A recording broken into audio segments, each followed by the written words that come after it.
قال الله تعالى في محكم تنزيله أعوذ بالله من الشيطان الرجيم من همزه ونفخه ونفسه الحمد لله رب العالمين الرحمن الرحيم مالك يوم الدين وقال تعالى في سورة الشورى يهب لمن يشاء إناثا ويهب لمن يشاء الذكور أو يزوجهم ذكرانا وإناثا ويجعل من يشاء عقيما۔ معزز سامعین، حضرات و خواتین، آج کے خطبہ جمعہ میں بچیوں کی دینی تربیت وقت کی اہم ضرورت، انشاءاللہ اس بارے میں آپ کے سامنے 35 منٹ گفتگو کریں گے۔ سب سے پہلے میں نے آپ کے سامنے سورہ فاتحہ کی پہلی آیت پڑھی۔ آپ سوچتے ہوں گے کہ سورہ فاتحہ کی اس پہلی آیت سے میرے موضوع کا کیا تعلق ہے۔ اللہ تعالیٰ نے فرمایا کہ تمام تعریفیں اللہ کے لیے ہے جو جہانوں کا رب ہے۔ رب کے 6 معنی بتائے علماء نے۔ اس میں ایک معنی آتا ہے تربیت کرنے کا۔ اللہ تعالیٰ تربیت کرتا ہے 2 طریقے سے۔ علامہ سعدی رحمہ اللہ کہتے ہیں کہ تربیت جو ہوتی ہے وہ 2 طرح کی ہے۔ ایک عامہ ہوتی ہے، اللہ تبارک و تعالیٰ تربیت کرتا ہے عام لوگوں کی، جیسے وہ دنیا میں ہر ایک کو رزق دیتا ہے، چاہے وہ یہودی ہوں، نصرانی ہوں، کرسچن ہوں، مجوسی ہوں۔ تربیت خاصہ کا مطلب ہوتا ہے اللہ تعالیٰ اپنے نبیوں کی خاص طور پر تربیت فرماتا ہے۔ اللہ تعالیٰ کے تربیت کے اس طریقے پر آپ قربان جائیں کہ اللہ تعالیٰ نے انسانوں کی تربیت کے لیے بہترین انداز اپنایا۔ اللہ نے رسولوں کو بھی بھیجا، ساتھ میں کتابیں اتاری ہیں۔ اگر رسولوں کو بھیجتا، کتابیں نہ اترتی تو ہدایت کے لیے لوگ تڑپ جاتے، اور اس لیے بھیجا نبیوں کو تاکہ انسان کے سامنے ایک ماڈل رہے۔ جانتے ہیں کتابوں کو اتارنا اور ساتھ میں نبیوں کو بھیجنا یہ دونوں لازم ملزوم ہیں۔ بچیوں کی تربیت کی بھی اسی طریقے سے ہمیں کرنے کی ضرورت ہے۔ بچیوں کی تربیت کا جہاں مسئلہ آتا ہے تو سب سے پہلے ان کو اللہ کی نعمت سمجھنا چاہیے۔ ان کی پیدائش پر کوئی جاہلی تصور نہیں آنا چاہیے۔ اللہ تعالیٰ نے سورۃ النحل میں بیٹیوں کو ایک نعمت قرار دیتے ہوئے کہا، اور یہ ساتھ میں یہ بھی بتایا کہ جاہلیت میں جب بیٹی پیدا ہوتی تھی اس وقت اسے عار سمجھتے تھے، زندہ درگور کرتے تھے۔ اللہ نے کہا وَإِذَا بُشِّرَ أَحَدُهُم بِمَا ضَرَبَ لِلرَّحْمَنِ ظَلَّ وَجْهُهُ مُسْوَدًّا وَهُوَ كَظِيمٌ يَتَوَارَى مِنَ الْقَوْمِ مِنْ سُوءِ مَا بُشِّرَ بِهِ أَيُمْسِكُهُ عَلَى هُونٍ أَمْ يَدُسُّهُ فِي التُّرَابِ۔ تو اللہ نے فرمایا کہ جب بیٹی پیدا ہوتی ہے تو چہرہ کالا ہو۔ آج بھی ہم اپنے معاشرے میں دیکھتے ہیں، بیٹی پیدا ہوئی تو لوگ چہرہ بنا لیتے ہیں، بیٹا پیدا تو خوش ہو جاتے ہیں۔ حضرت عائشہ رضی اللہ عنہ کے بارے میں ادب مفرد میں امام بخاری نے روایت نقل کی ہے کہ جب وہ پوچھتی ڈیلیوری ہوئی تو بیٹا یا بیٹی نہیں پوچھتی، بلکہ یہ کہتی کہ بیٹا یا بیٹی صحیح طریقے سے پیدا ہوا کیا؟ جب یہ کہا جاتا ہے کہ ماشاءاللہ عیب سے پاک پیدا ہوا ہے تو اللہ کا شکر ادا کرتی۔ معزز حاضرین، اللہ تبارک و تعالیٰ نے سورۃ الشورى میں جو یہ بتایا کہ اللہ تعالیٰ جب اولاد دیتا ہے تو اس کی کئی کیٹیگری ہوتی ہیں۔ کسی کو لڑکیاں دیتا ہے، کسی کو لڑکے دیتا ہے، اور بعض کو ملا کر دیتا ہے، کسی کو بانجھ بنا دیتا ہے۔ یہاں مفسرین فرماتے ہیں اللہ تبارک و تعالیٰ نے یہاں لڑکیوں کا تذکرہ پہلے فرمایا۔ کیوں؟ اس لیے کہ عرب لوگ کیا کرتے تھے، عرب لوگ اسے عار سمجھتے تھے۔ اللہ نے مقدم کر کے بتایا کہ بیٹی کو رحمت سمجھو، زحمت نہ سمجھو۔ یہ بات بھی معلوم ہے کہ حالت حمل میں عورت جیسی نیک ہوتی ہے ویسے ہی ماشاءاللہ بچے پر اس کا اثر ہوتا ہے۔ لہٰذا عقیقہ کرنا یہ سب سے بہترین چیز ہے۔ امام احمد رحمہ اللہ کہتے ہیں کہ بچہ اگر پیدا ہو، بچی پیدا ہو، اگر آدمی کے پاس قرض لے کر اس کو ادا کرنے کی طاقت ہو، ایسی صورت میں قرض لے کر عقیقہ کرنا مکمل طور پر بہتر ہے۔ عقیقہ اللہ کی نبی صلی اللہ علیہ وسلم کی سنت ہے، اس کا دینی اعتبار سے، دنیاوی اعتبار سے فائدہ ہوتا ہے۔ اللہ کی اطاعت ہوتی ہے، فرما برداری آتی ہے بچوں میں، شیطانی حملوں سے الحمدللہ ہم اپنے بچوں کو محفوظ کر سکتے ہیں۔ بچیوں کی تربیت سے متعلق قرآن نے جو چیز بیان کی وہ میں آپ کے سامنے بیان کرتا ہوں۔ اللہ تبارک و تعالیٰ نے حضرت مریم کا تذکرہ فرمایا۔ یہ دنیا کی باکمال خواتین میں سے ایک تھیں۔ مریم کے نام سے اللہ نے سورت اتاری۔ اللہ نے اپنے نبی سے کہا وَاذْكُرْ فِي الْكِتَابِ مریم، اے اللہ کی نبی آپ اپنی امت کے سامنے حضرت مریم کا قصہ پڑھ کے سناؤ۔ مریم کون تھیں؟ عمران کی بیٹی تھی، جیسا کہ اللہ تبارک و تعالیٰ سورہ تحریم کے آخر میں فرماتا ہے وَمَرْيَمَ ابْنَتَ عِمْرَان، اللہ تعالیٰ نے دنیا میں کچھ خاندانوں کو چن لیا تھا ان کے حسب نسب کے اعتبار سے۔ اللہ سورہ آل عمران میں فرماتا ہے ان اللہ اصطفیٰ آدم و نوح و آل ابراہیم و آل عمران علی العالمین۔ اللہ نے آدم کو چنا، نوح کو چنا، ابراہیم کی فیملی کو چنا، عمران کی فیملی کو چنا۔ علامہ ابن کثیر رحمہ اللہ کہتے ہیں یہ دنیا کے بہترین 4 گھر ہیں جس کا تذکرہ اللہ نے یہاں فرمایا ہے۔ اور آپ جانتے ہیں کہ اللہ تعالیٰ نے پورے قرآن میں کسی عورت کا نام نہیں لیا، عائشہ کا، حفصہ کا، خدیجہ کا، صراحت کے ساتھ نہیں ہے، اشارے سے تذکرہ ہوا وازواج امہاتہم کہہ کر، مگر اللہ تبارک و تعالیٰ نے پورے قرآن میں صرف کسی عورت کا نام لیا تو مریم علیہ السلام کا ہے۔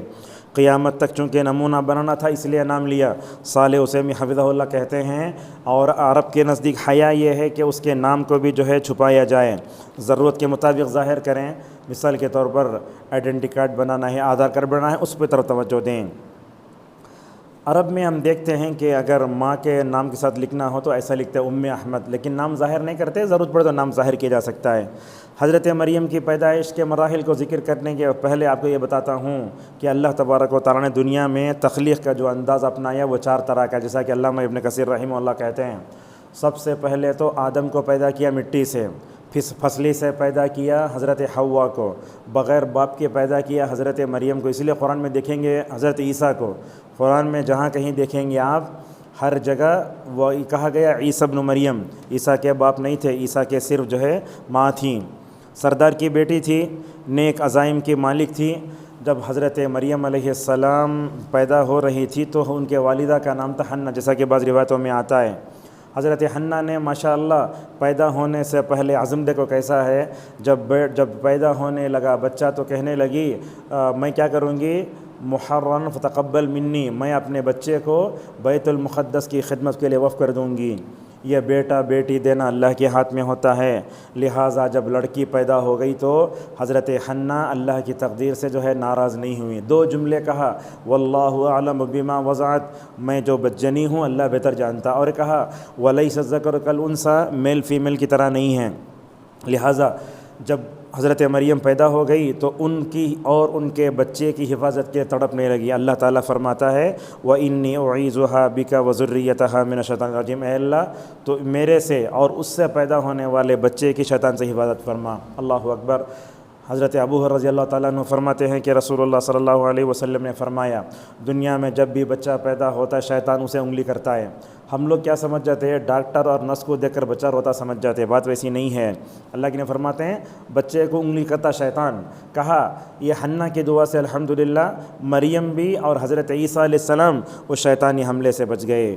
معزز حاضرین، مریم کی خاص تربیت کے لیے اللہ نے انتظام فرمایا۔ جب مریم علیہ السلام کی تربیت کا مسئلہ آیا تو لوگ لڑ پڑے۔ اللہ تبارک و تعالیٰ نے مریم علیہ السلام کی کفالت کی ذمہ داری ان کے خالو حضرت زکریا کو دی، وکفلھا زکریا۔ اللہ تعالیٰ نے حضرت مریم کو چن لیا تھا، کہا ان اللہ اصطفیٰ کی خاص تربیت، خاص توجہ، خاص نگرانی، خاص ہدایات، اور اللہ نے کہا وطہرک علی نساء العالمین۔ یہودی حضرت مریم علیہ السلام کو زانیہ بولتے تھے، نعوذ باللہ من ذالک، اور ان سے پیدا ہونے والے بچے کو زنا کا بچہ کہتے تھے۔ اللہ نے اسی لیے کہا وقولہم علی مریم بہتانا عظیما، حضرت مریم علیہ السلام پر جو الزام لگایا گیا اس الزام کو اللہ تعالیٰ نے رد کرتے ہوئے کہا کہ حضرت مریم علیہ السلام ماشاءاللہ دنیا کی بکمل خواتین میں سے ہیں۔ معزز حاضرین حضرات و خواتین، حضرت ابو موسیٰ اشعری رضی اللہ عنہ کہتے ہیں کہ رسول اللہ صلی اللہ علیہ وسلم نے فرمایا کمل من الرجال کثیر ولم یکمل من النساء الا 4، کہا کہ مردوں میں سے بہت پورے ہوئے لیکن عورتوں میں 4 عورتیں پوری ہوئے۔ کون ہیں؟ کہا خدیجہ، حضرت آسیہ بنت مزاحم، حضرت عائشہ رضی اللہ عنہ اور مریم علیہ السلام۔ علامہ بن باز رحمہ اللہ کہتے ہیں ان باکمال خواتین کا مطلب یہ ہے کہ یہ ایمان کے اعتبار سے اعلیٰ درجے کے تھے، عمل صالح کے اعتبار سے اعلیٰ درجے کے تھے، تقوی کے اعتبار سے ماشاءاللہ دوسروں پر بھاری تھے۔ اللہ تعالیٰ نے کئی جگہ فرمایا ہم مریم کو اور ان کے بیٹے کو ایک نشانی بنانا چاہتے، کہا وجعلنا ابن مریم آیہ، اور ایک جگہ کہا وجعلناها وابنها آیۃ للعالمین۔ حضرت مریم علیہ السلام کو اللہ تبارک و تعالیٰ نے ٹھان لیا تھا کہ بغیر شوہر کے اولاد دیں گے۔ حضرت مریم علیہ السلام کے پاس کون آئے؟ جبرائیل علیہ السلام آئے بچے کی خوشخبری دینے کے لیے۔ اللہ اکبر، کیسا تھا حضرت مریم کا تقوی۔ ہمارے پاس مریم نام ہے مگر مریم کے کردار و تقوی موجود نہیں ہے۔ اللہ اکبر۔ حضرت مریم علیہ السلام کے پاس آئے، انہوں کیا سمجھ گئے، کون کی ایک مرد جو ہے میرے سے برائی کرنے آیا سمجھ گئے، بولے نا کہ قال انی اعوذ بالرحمن منک ان کنت تقیا، بولے اے میں رحمان کا واسطہ دیتی ہوں تم میرے سے دور چلے جاؤ گا، تمہیں تقویٰ ہے۔ حضرت جبرائیل نے کہا انما انا رسول ربک لیہب لک غلاما زکیا، میں تمہارے رب کا قاصد ہوں، تم کو پاکیزہ بچہ دینے آیا ہوں۔ اس حالت میں اللہ تبارک و تعالیٰ نے حکم دیا یا مریم اقنتی لربک واسجدی وارکعی مع الراکعین، اے مریم تم اللہ کی عبادت کرو، رکوع کرو، سجدہ کرو۔ بیت المقدس کے محراب میں بیٹھ کر عبادت کرتی تھیں، اللہ اکبر۔ ان کا اثر حضرت عیسیٰ علیہ السلام کی زندگی پر ایسے ہوا، بچپن میں بات کرنے والوں میں حضرت عیسیٰ بھی تھے، کہنے لگے قال انی عبد اللہ آتانی الکتاب وجعلنی نبیا وجعلنی مبارکا اینما کنت واوصانی بالصلاۃ، بولنے لگے میں اللہ کا جو ہے بندہ ہوں، اللہ تعالیٰ مجھے نبی بنائے گا، انجیل دے گا، اور اللہ نے مجھے نماز پڑھنے کا حکم دیا، زکوٰۃ دینے کا حکم دیا ہے، اور اللہ تعالیٰ نے مجھے اپنی ماں کے حسن سلوک کرنے کا حکم دیا۔ حضرت آپ دیکھیے حضرت مریم نے حالت حمل میں جو ماشاءاللہ نیک تھیں، اس کا اثر حضرت جو ہے عیسیٰ علیہ السلام کی زندگی میں ہم دیکھتے ہیں۔ مریم کی خاص تربیت میں امت کے لیے رہنما اصول کیا ہیں؟ پہلا اصول آپ کے سامنے بتاتے ہیں، ماں کی نیکی کا اثر بچوں پہ پڑتا ہے، باپ کی نیکی کا اثر بچوں پہ پڑتا ہے۔ اگر ماں نیک ہو بچے نیک بنتے ہیں، باپ اگر نیک ہو بچے بنتے ہیں، جو ہے بچے اگر نیک بنتے ہیں۔ اللہ نے اسی لیے سورہ کہف میں کہا وَكَانَ أَبُوهُمَا صَالِحًا۔ آج کل ہم دیکھتے ہیں ماں بھی نیک نہیں، باپ بھی نیک نہیں، بچے کہاں سے نیک ہوں گے؟ اور دونوں نیک نہ ہو کر اپنے بچوں کو نیک بنانے کی بڑی کوشش کرتے ہیں مگر ناکام ہو جاتے ہیں۔ اسی طریقے سے خاص طور پر اس زمانے میں اپنے بچوں کو شیطان کے حملوں سے بچانے کی ہمیں فکر بھی کرنا چاہیے۔ حضرت عبداللہ ابن عباس رضی اللہ عنہ، یہاں دیکھیے اللہ کے نبی صلی اللہ علیہ وسلم یہ قرآن پر حسن کو بٹھا لیتے اور ایک قرآن پر حسین کو بٹھا لیتے، اور جو ہے دعا پڑھتے، وہ دعا کیا ہے؟ اعوذ بکلمات اللہ التامات من کل شیطان وہامہ ومن کل عین لامہ، یہ دعا پڑھ کے پھونکتے اور بولتے ان اباکما کان یعوذ بہما اسماعیل و اسحاق، تمہارے باپ دادا حضرت ابراہیم اپنے دونوں بچے اسماعیل و اسحاق کو الحمدللہ شیطان کے حملوں سے بچانے کی کوشش کرتے تھے۔ ذرا وہ منظر یاد کیجئے، جب جمرات کی رمی کرتے ہیں حجاج، عبادت تو ہے مگر وہیں شیطان آ کر حضرت ابراہیم کو گمراہ کرنا چاہتا تھا۔ جہاں اللہ کی محبت اور بیٹے کی محبت دونوں جو ہے ٹکرا رہی تھی، اللہ اپنے خلیل کو آزمانا چاہتا تھا کہ کیسے وہ میرے سے محبت کرتا ہے، اسی لیے ان کو خلیل کہا جاتا ہے۔ جہاں جمرات کی رمی کرتے ہیں نا، شیطان کنکریاں مارتے نا، وہیں شیطان آ کے حضرت ابراہیم علیہ السلام گمراہ کیا، اللہ کی محبت میں آڑ بنا، تو اس وقت حضرت ابراہیم علیہ السلام نے بسم اللہ اللہ اکبر کے کنکریاں ماری۔ لہٰذا حج کو لوگ جاتے ہیں مگر شیطان کی تجدید کا وہ سبق ہمیں یاد نہیں رہتا۔ اور اسی طریقے سے اور ایک اہم بات بھی ہے، اگر ہم اپنی اولاد کو شیطان سے بچانا چاہتے ہیں تو کیا کرنا؟ ہمیں جو ہے اپنے بیوی سے ضرورت پوری کرتے وقت دعا پڑھنا چاہیے۔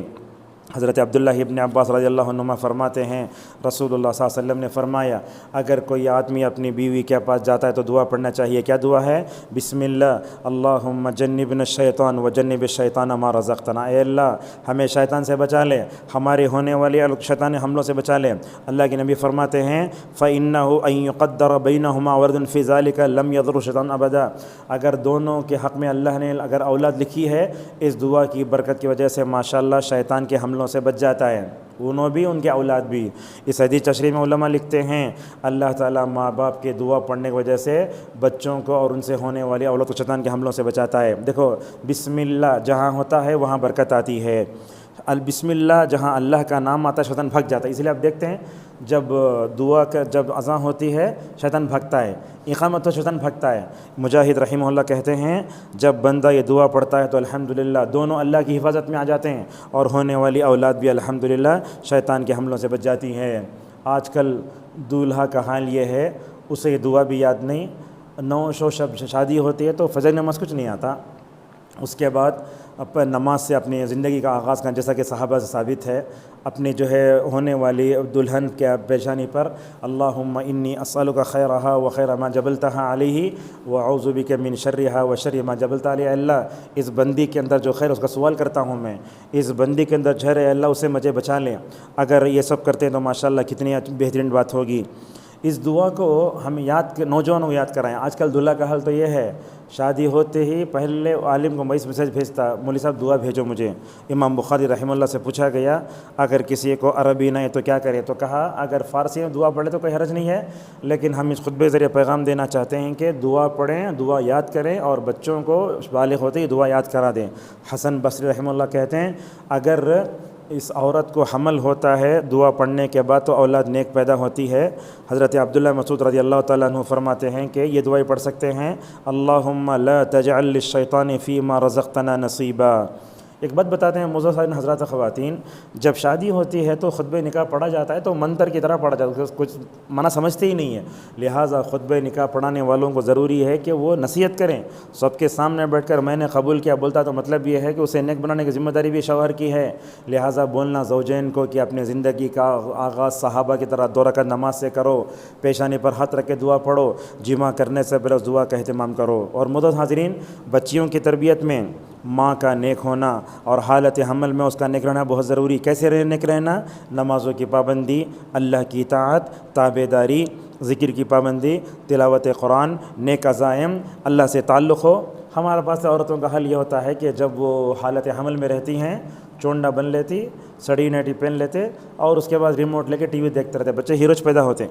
لہٰذا حالت حمل میں عورت کو ہم فولک ایسڈ کی اور سب ساری دعائیں مطلب جسمانی طور پر بہت مضبوط کرتے ہیں، مگر اسے روحانی طور پر مضبوط نہیں کرتے۔ روحانی طور پر مضبوط کرنے سے کیا ہوگا فائدہ یہ ہوگا کہ الحمدللہ ہم اسے الحمدللہ نیک بنائیں گے تو ہونے والے بچے پر بھی اثر پڑے گا۔ لہذا بچیوں کی جسمانی ضرورت تو ہم پوری کرتے ہیں، الحمدللہ اس پہ ثواب ہے، مگر روحانی تربیت کی توجہ دیں۔ آج کے خطبے کا جو پیغام دینا چاہتا ہوں وہ یہ ہے کہ ہم بچیوں کی تربیت کرنا چاہتے ہیں تو سب سے پہلے ماں باپ کو ذمہ داری کا احساس ہونا چاہیے۔ حضرت عبداللہ ابن عمر رضی اللہ عنہما فرماتے ہیں کہ اللہ کی نبی نے فرمایا کلکم راع و کلکم مسئول عن رعیتہ، تم میں سے ہر ایک ذمہ دار ہے اور اس کی ذمہ داری کے بارے میں پوچھا جائے گا۔ اور ایک بات بھی یاد رکھیے، غور سے سنیے، میرے خطبے کا اہم پیغام ہے، تربیت کے لیے علم کی ضرورت ہوتی ہے۔ آج والدین کو نہیں معلوم تربیت کیسے کرنا ہے، بچے کی تربیت کیسے ہوتی، دونوں کی سائیکالوجی اور نفسیات کا ہمیں مکمل طور پر کیا کرنا چاہیے، علم ہونا چاہیے۔ یاد رکھیے، علم کی روشنی میں ہونے والی تربیت ماشاءاللہ کیا کرتی ہے، رنگ لاتی ہے، مگر جہالت کی روشنی میں ہونے والی تربیت نعوذ باللہ کیا ہوتی ہے، بگاڑ دیتی ہے۔ اور بچیوں کی تربیت کے لیے اچھا ماحول بھی ہونا کہاں چاہیے ہمارے گھروں میں اچھا ماحول۔ بچی اگر 10th پاس کرے تو والدین اسے آئی فون دلاتے ہیں۔ ابراہیم کو دیکھو، اپنے بیٹے کو لے کر گئے کعبۃ اللہ میں چھوڑے، ساتھ میں دعا بھی کرنے لگے، تو ماں باپ کو چاہیے کہ وہ اپنے تربیت اولاد کے لیے اچھا ماحول بھی دیں، ساتھ میں دعا بھی کریں اور ذمہ داری کے احساسات کے ساتھ تڑپ بھی مکمل طور پر ہوں۔ اور ایک بات بھی ہے، بچیوں کی تربیت کے لیے ماں باپ کوشش کرتے ہیں تو دونوں کو حلال مال کھانا، اگر حرام مال کہتے ہیں تو تربیت اثر نہیں دکھاتی۔ اسلاف کی مائیں کہا کرتی تھیں اپنے شوہروں سے باہر جا رہے حلال مال لاؤ، اگر حرام مال لائیں گے تو ہم کھانے تیار نہیں ہوں گے۔ دیکھو عمر بن عبدالعزیز رحمہ اللہ کو عید کا دن ہے، سب بھوکے ہیں، مگر وہ اپنے بیٹوں سے بولتے ہیں یہ فقر و فاقہ چاہیے یا تمہارا باپ جہنم میں چلے جائے۔ خلیفۃ المسلمین ہونے کے باوجود بھی فقر و فاقہ میں زندگی گزارا۔ اور سب سے بڑھ کر دعاؤں کا اہتمام، سعودی عرب کے مشہور عالم دین عبدالسلام مشہور حفظہ اللہ کہتے ہیں اللہ تعالیٰ ماں باپ کی گود کو بھرتا ہے اولاد سے، یہ دیکھنا چاہتا ہے کہ اس نعمت کو پاک صرف نہیں ہے۔ یہ بات یاد رکھیے، مستقبل تو اللہ کے ہاتھ میں ہوتا ہے، مگر بچوں کے مستقبل کو بنانے میں سب سے بڑا کردار ماں باپ کی دعاؤں کا ہوتا ہے۔ اگر ماں باپ دعا کرتے ہیں تو ماشاءاللہ فائدہ ہوتا ہے، اگر بد دعا کرتے ہیں تو ہمیں وہ نتیجہ دیکھنا پڑتا ہے۔ اور اسی طریقے سے والدین کو خود نمونہ بننا چاہیے۔ ابراہیم علیہ السلام کو دیکھو، خود نمونہ بنے ماں باپ، الحمدللہ بچے کے اندر خود تابعداری آ گئی۔ نفسیات کا لحاظ بھی گھروں میں دیکھتے ہیں، اگر کسی کو اللہ 3 بچے دیا، 2 بیٹے دیا، ہم کیا کرتے ہیں بچوں کو جیسے رف انداز سے پالتے، بیٹی کو ویسے رف انداز سے پالتے۔ مثال کے طور پر ایسے انداز سے کچھ برا بولتے سب کے ساتھ ملا کر کے وہ بیٹی گھر میں جا کر وہ دروازہ بند کر رونا شروع کر دیتے، ایسے نہیں ہونا چاہیے۔ اسی طریقے سے محبت سے، اللہ کے نبی کو دیکھو، جب آپ کے ایک نواسے مدینے میں چل کر جا رہے ہیں، وہ کھجور اٹھا کر کھا لے تو اللہ کے نبی صلی اللہ علیہ وسلم نے تھوک دو ان الصدقۃ لا تحل لآل محمد، صدقے کا کھجور کھانا آل محمد کے لیے جائز نہیں ہے۔ اگر ہم میں سے کوئی ہوتا تو ایسا مارتے انہیں بھی گر جاتا، کھجور بھی گر جاتا۔ اور اسی طریقے سے اب اپنے بچے کو پیار دو، لاڑ دو، لیکن اسے تربیت کے راہ میں رکاوٹ نہیں بننا۔ اور ان سب سے بڑھ کر ہم اپنے بچیوں کی صحیح تربیت کریں۔ آج ہماری بچیاں غیروں کے محبت میں گرفتار ہو کر اپنے ایمان کا سودا کر مرتد ہو رہی ہیں۔ کیا ہماری بچیوں بچیوں کا ایمان جو ہے سمیہ کی طرح ہے؟ کیا ہماری عورتوں کا ایمان حضرت خدیجہ کی طرح؟ دیکھو اللہ تعالیٰ نے خدیجہ سے رسول اللہ کو 4 بچے دیے، کیا ایمان تھا فاطمہ کا، کیا ایمان تھا حضرت زینب کا، رقیہ کا، ام کلثوم رضی اللہ عنہ اجمعین کا۔ اخلاقی تربیت بھی بہت ضروری ہے۔ آج کل دیکھتے ہیں نہ ماں باپ کا ادب ہے، نہ بڑوں کا ادب ہے، یا اخلاق و ادب بھی سکھانا بہت ضروری ہے۔ اللہ کے نبی صلی اللہ علیہ وسلم کے سامنے وہ ابو سلمہ کے بیٹے تھے، کھانا کھا رہے تھے، بیچ میں ہاتھ ڈال رہے تھے، اللہ کے نبی نے فرمایا رک جاؤ، بسم اللہ بولو، سامنے سے کھاؤ، اور جو ہے کیا مکمل کرو، سیدھے ہاتھ سے کھاؤ۔ وہ کہتے ہیں الحمدللہ پوری زندگی الحمدللہ اس پر عمل کر سکا۔ معزز حاضرین حضرات و خواتین، ایک بات آپ سے یہ کہنا ہے، عورت کے الگ الگ روپ ہوتے ہیں، بہن کا روپ ہوتا، ماں کا روپ ہوتا، بہو کا روپ ہوتا، بیٹی کا روپ ہوتا، ساس کا روپ ہوتا، ہر ایک روپ میں اسے کیسے رہنا بتانا۔ آج کل تو دیکھتے شادی ہوتی ہے، نعوذ باللہ فوراً جو ہے خلا طلاق کے وقت پیش آتے ہیں۔ کیوں؟ اس لیے کہ ہم نے بچیوں کے اندر کیا ہے، صبر پیدا نہیں کیا۔ اسلام پر عمل کرنے کی کوشش کریں اور اپنی بچیوں کو مغربی تہذیب سے بچا کر رکھیں۔ علامہ اقبال نے سچ کہا، یورپ کی غلامی پہ رضامند ہوا تو، مجھ کو تو گلہ تجھ سے یورپ سے نہیں ہے۔ بچوں کو ایسے کپڑے پہناتے ہاف کپڑے۔